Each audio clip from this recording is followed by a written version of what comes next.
just nothing happens in this movie, and damn, was it slow paced. I mean, you talk about slow pacing, something to build characters, introduce characters. The slow pacing here, it's just because it's slow. There's nothing happening really in this movie and in the story. And it feels it's an hour 40 something, 47 or whatnot, an hour 45, let's say. And I swear to you, it felt like it was 3 hours. I was like, are you kidding me?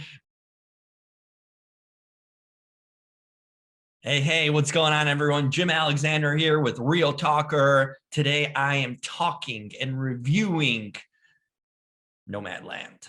Nomadland is the film. Frances McDormand, Chloe Zhao, tons of fanfare and talk for this film. So what did I think about it? Well, you find out right now. One of the things I love most about this life is that there's no final goodbye. I've met hundreds of people out here, and I don't ever say a final goodbye. Let's just say I'll see you down the road. Okay, so in this review, we're gonna look over some key points. How was the acting? We're gonna go over the story. How did the film look in a sense, cinematography, all that, and was it entertaining? And some key takeaways from it, and then we'll give a final verdict. But I promise the orders might change a little bit, but here it is. So, Nomadland. What have we heard about this movie? Breathtaking, amazing, masterpiece, one of a kind, startling. No. Not any of those things. Boring, dull, confusing.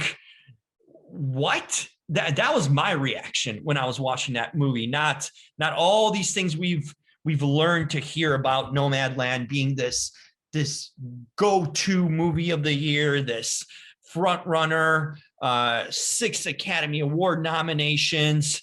This is the movie of the year and one of the best pictures in recent memory. Hell no, man. No pun intended there. So what's the story about? So Frances McDormand plays a lady named Fern, who lost kind of everything in this town of Empire in Nevada when it shut down. She kind of loses her life, her husband, in a sense, all that she knew, and she starts venturing off on a van throughout the vast lands of the United States. Just a nomad lifestyle, name of the movie, kind of fitting in that way. Yeah, and it's just like a modern day nomad story, her just traveling around the country and meeting people of similar ilk and people that doing the same thing she does, and kind of bonding with them and leaving and driving and van tripping, and that's it. That's what the movie's about, literally. So it's Fern's kind of journey in the van. Now, that's the story in a nutshell, and pretty much all of the movie in itself. What did I like about this? Well, shit, man. What is there to like? That's the story. I just described the whole movie. It's nothing happens. Nothing happens in this movie besides this woman, Fern, driving around in her RV van and to different compounds and, rest stops or whatever you want to call them, staying there for a bit and moving on, doing a dead end job and moving on. And how is that supposed to reflect America or the way of life? Is this supposed to be something championed? I don't understand, because the problem here is also that Fern she's not homeless. She just doesn't have she's houseless. She doesn't have a house, right? She chooses to live this lifestyle. She has family and her sister that we get introduced to that begs her to come live with her. In multiple times in this movie, she has someone begging to come live with her and get away from this solo, bottom feeding lifestyle. but she chooses not to. So how are we supposed to relate and like this character?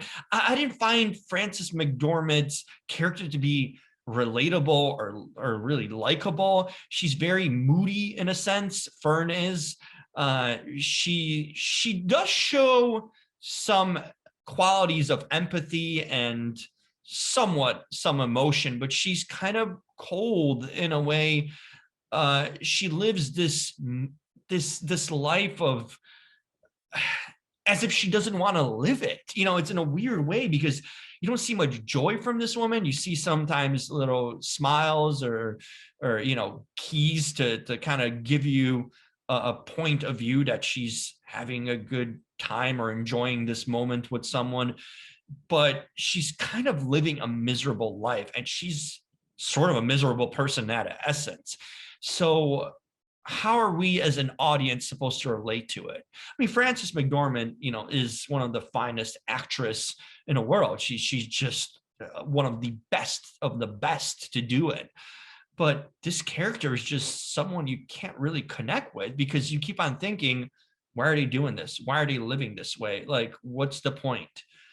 Because there really is none. The movie has no meaning really, or point or essence or final goal or journey. It just moves. It's kind of like a day, a month, a year in a life of a traveling nomad, RV living person. And what are we supposed to take away from that? Is that is the way to go. That is the way to happiness, that we can live simple in this society instead of wanting or getting all that we sometimes some of us are fortunate to do. Is it better to live out of van and shit in a bucket and drink water and eat Campbell's soup to survive, and have mac and cheese? Like, that's not pleasurable living, especially if you don't have to have that sort of living. So we see her working these kind of, dead-end jobs, temporary jobs in a sense. She works at a Amazon factory seasonally, it seems like. She works as a cook at one point. She cleans bathrooms. She's sort of the host of one of these, nomads living sites. It just, how does that make you happy? In a sense, we know that she's stricken with this grief of losing everything and losing her husband and leaving a town that was basically killed off in a sense. Like, the town died off. They took away the zip code of this empire town when the businesses folded and a recession hit it. So she's holding on to that misery for whatever reason. I just didn't find that film to be easy to connect with in any way. Storyline wise, there's no motivation. There's no really start, middle, and end. There's no climax. It just keeps on trotting along, and the beginning doesn't justify the means of an end, and you could flip it around and it'd still be the same thing. It kind of ends the way it starts. Just nothing happens in this movie, and damn, was it slow paced. I mean, you talk about slow pacing, something to build characters, introduce characters. The slow pacing here, it's just because it's slow. There's nothing happening really in this movie and in the story. And it feels it's an hour 40 something, 47 or whatnot, an hour 45, let's say. And I swear to you, it felt like it was 3 hours. I was like, are you kidding me? We are drawing out some of these scenes that don't need to be drawn out to the point where it's just like, it's mind-boggling. This film is even shot in a documentary kind of style. It feels like a documentary. It feels a lot more like a documentary than it does a cinematic film. And just the way, the style of shooting, and besides Frances McDormand and really who's the main character here, and a few other actors, and of course the other kind of main supporting actor is David Strathairn. God, I can't say his name. Strathairn. David Strathairn. Okay. And there we go. It's my attempt. Probably failed. But they're the two, like, they're great actors, both of them. But most of this film, the nomads are played by real life nomads. So there's real people playing these parts. I kind of wonder how they thought of this movie, because the movie paints this lifestyle as decent, fun, adventurous, and it's really not, because it's a struggle. I don't know how many people choose this by choice, or they're forced into this situation due to the lack of money, or being homeless in a sense, not houseless as Fern is in this movie. So I don't think many nomads would take this movie and say, wow, this is so identical to how we feel, and how lighthearted it is, and how fun and how adventurous it is. There's a lot more struggle that we don't see Fern's character go through. How does she get money for food? And even, hey, someone's got to pay for those Campbell's soups, right? And ramen noodle. Like, she, her RV breaks down once, to a point where it's like $2,500 to fix it, and then she calls her sister, kind of asking for money. But at other points, she seems fine filling up gas. Like, where's this money coming from? Like, how much did she save up?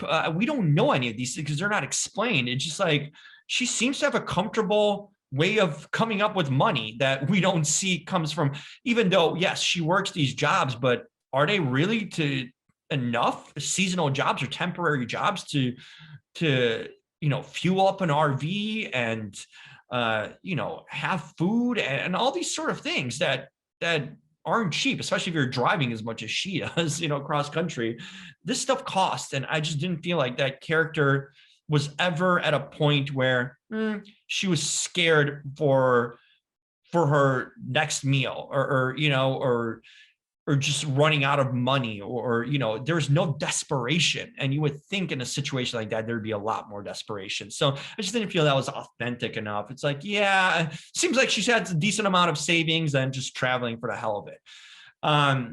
Now the acting portion.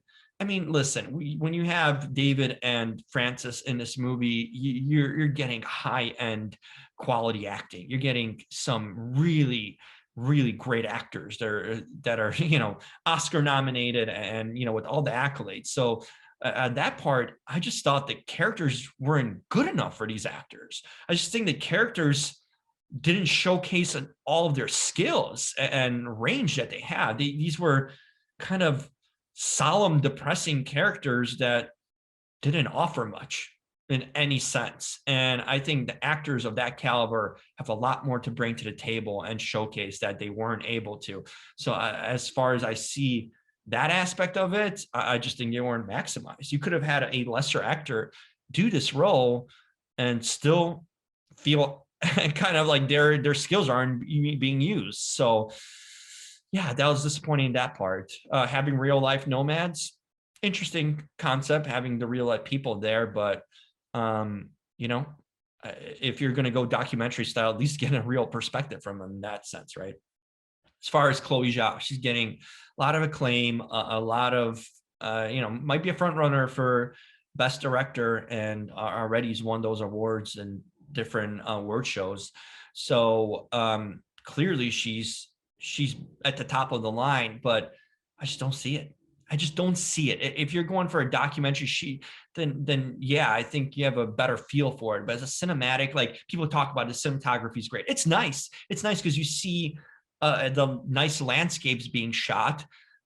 You see certain things that just kind of validate how beautiful this country is in different parts of it, kind of the unknown hidden gems of this country, and how beautiful the landscape and the terrain is. But shit, you can go on a road trip yourself and take some snapshots, take your cell phone camera and record these landscapes, right? So it's not like something I've never seen. I mean, she just captures her surroundings well.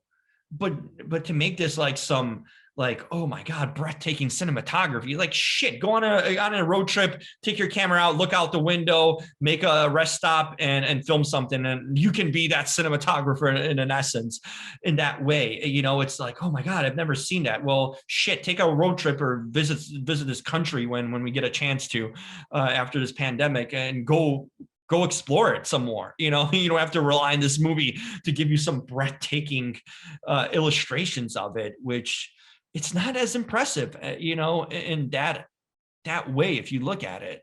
So, I just don't see that buzz. I just don't, in that way. It's a nicely shot film, what captures the landscapes, but nothing that we can't even see or witness by ourselves. Nothing extraordinary. And to be considered for those awards on top of the line, you got to be kind of extraordinary. I just didn't feel there's nothing extraordinary about this film. The directing, in a sense, too, it tries to be a film, but also constantly blends it with the documentary style filmmaking. I think it has a missed identity in that essence. So, hey, go wonder. I think this movie would have been a lot better and more interesting if it was a documentary. You would have a different look at it, different perspective, different outlook. You maybe would have had some more real stories and the things that these characters didn't give you that. So that was a miss right there. I just think it was this movie's confused about what it wants to be, or what it accomplishes ultimately, or what the direction of it is, literally. I just don't get the hype. I just don't. So in that way, that's a takeaway for me, is what do you want? What do you want to be, Nomadland? What is that you're trying to accomplish? Because you're not really accomplishing much. The stories, it's pointless. We were getting no real story. It's just, hey, turn on the cameras and let's see Fern, God, Frances McDormand, or for Frances, we can call her Fran. Fran, same person, just RVing to the next town, and it's like the only connections you feel character-wise, like, she'll meet a friend or a person, and they'll have this like short-term kind of relationship, and basically they always end with, see you down the road. That's sort of their thing. It's like, see you on, in 6 months or wherever we return to this place. So how meaningful or fulfilling are these relationships? Yes, they get to know these people and kind of connect on them, with them, but they don't maintain it. And that's the thing with that character of Dave, played by David, ironically. The one thing they maybe got kind of right is the names of the actual actors, and the characters were pretty close, like Fern and Fran, Frances McDormand. Dave is David, so in that sense, it's pretty similar in that way. But otherwise, man, it's just, and even that character, you see Dave and Fern. Dave's got clearly showing signs of liking Fern, and she's just cold to him, and it's, you don't know what's why, because she mentions that she's still married, and she keeps her ring on, and as if, someone asks her if she's married, she says, yeah, I'm married, but he's gone, he's not alive. But she just doesn't open up to any sort of meaningful relationship. She just opens up to surface level friendships, kind of acquaintances in a lot of ways.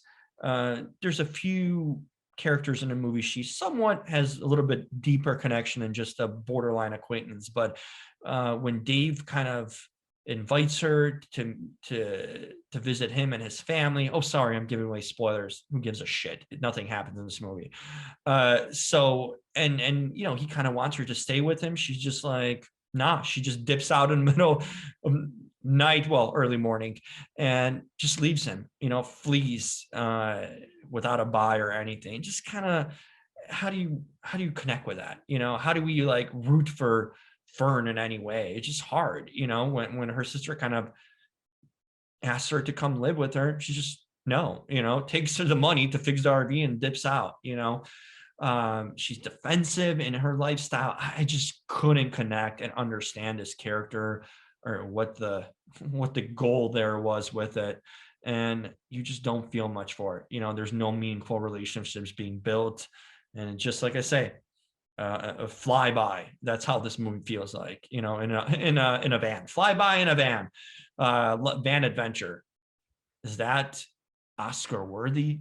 I feel like there's so many more movies that deserve that praise, that got omitted even from considerations, the Five Bloods, that's my Chicago in me. Movies like that could have filled this spot, oh my God, like even a movie like Promising Young Woman, just it visually and mentally stimulates you in so many ways, and intriguing, and just the directing, and by Emerald Fennell, and just Carey Mulligan's performance. There's meat to these movies that some of these other nominees, that The Trial of the Chicago 7. I mean, there's a lot of worthy contenders, and for this one to be sort of going to be a shoo-in to win it all is a travesty. I'll say it. It's a fucking travesty that this movie is going to probably win Oscar for Best Picture, among a field that's got a lot better quality, Minari, Mank. I mean, all these films I'd put them way above this movie. It just didn't do anything for me. So to wrap things up, Nomadland is no man land. Literally nothing happens. It's wilderness. It's nothing, in a lot of ways. Had they done a documentary on this, I'd be more intrigued to check it out, to see the real life of these people that's not documented here in a way, their real struggle, their real vision and reason for why they're living this life. Because Fern's reason is just she's mad at the world and pissed off about how her daily routine lifestyle got upended and her life got changed upside down, and this is what she's comfortable with, and she's so stubborn and will not move off of this lifestyle no matter what anyone says. So what else do I have to say about this movie? Final verdict, was it entertaining? Fuck no, it wasn't. It was boring as shit. It was way too long, and it wasn't satisfactory and connecting or engaging in any sense. So pass on this shit. I know it's going to be a lot of buzz, and this coming Oscars are coming so close, and everyone wants to see the nominated movies, but you'll be fine by missing this one. Check out the other nominees, because this one just doesn't leave you with much. I just think it's the most overhyped movie and overrated movie in at least 5 years. At least 5 years. It's the most overhyped thing I've seen, and just not impressed in any level. So low rating. I'm going to get my final scores and dibble and dabble with them. You'll see underneath this video, but if we're looking for immediate reaction, that's a definite fail. We're talking about 30 percentile of 100, on that scale. So we're talking about not a very good movie at all, in that essence. Visually, it's fine. Casting wise, great actors, but nothing else really hits on that essence. So Nomadland, I'm done with it. I don't want to talk about it anymore. See the full review and some of the details below on it. But yeah, that's my story, and I'm sticking to it. So I'm not going to jump on all the critics bandwagon saying this is some masterpiece. It's fucking not. There's nothing close to a masterpiece in this movie, and that's my story. I'm sticking to it. Like it or not, comment below. Let me know what you think if you saw this movie. I think that people who watch it, aside from critics, will have definitely much more mixed reviews. Some might like it for whatever reason. If one thing I'll say about this movie, if it has to make you think a lot more of what's going on in this story that the story doesn't give you, or give you the pieces or the tools to kind of understand, if you had to fabricate, almost come up with reasons what's going on in this character's life and why, that's too fucking exhausting. I don't want to be a viewer. I want to be entertained. I want to escape watching a movie. I want to be immersed in a story, not having to come up with theories and reasons there's a difference when a movie plants a lot of things and you come up with, oh, why did this happen? Alternate endings, you know, why did it led to it? But it gives you a story, gives you an arc to make you kind of summarize with an open-ended, you know, ending. There's no open-endedness about this movie. You're just trying to come up with shit to validate or justify what you just seen and to understand it. Like, I can't get into Fern's head and figure out why the fuck she does the shit that she does, you know? And as a viewer, I sure as hell shouldn't have to do that. So yeah, if a movie gets you exhausted and makes you overthink, not for the good reasons, not for like curiosity, just because of not knowing what you're watching, that's not good. So I'll leave you with that. And I'm Jim Alexander. You can follow me at the Jim Alexander on social media. Follow Real Talker at the Real Talker on Instagram, Twitter, you know, all the cool social media fun places. And of course, check out realtalker.com, REEL talker.com. And I'll be back as always with a new review. Hopefully in my next movie that I review is a lot better than this was, because this was a waste of fucking time. Yeah. I swore, whatever. I didn't like it. See ya.